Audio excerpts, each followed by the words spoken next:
we welcome declaration yokuthi iliba lomntwana lenziwe libe heritage. Esikushoyo kodwa sithi siyofisa ukuthi lokho okuhle kangaka okwenziwa uhulumeni igovernment of provincial unit kungakuhle ukuthi uphinde futhi ubheke kumaqhawe namaqhawekazi esifundazwe angadingi kuba nawo ahlonishwe.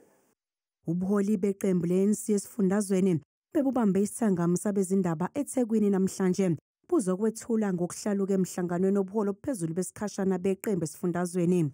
Kulesithangami buxwayise ngokungenelela kwezombusazwe kuhulumeni obambiswana esifundazweni.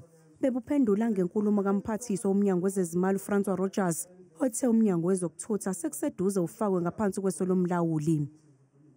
I-ANC ithi kunokugxambukela kwezombusazwe okubhekiswe ngqo eminyangweni ephethwe yileli qembu.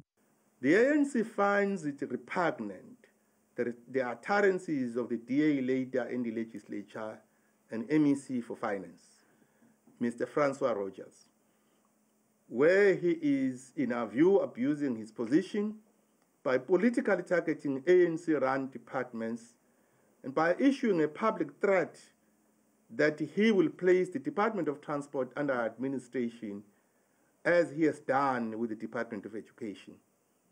This posture cannot be left unchallenged.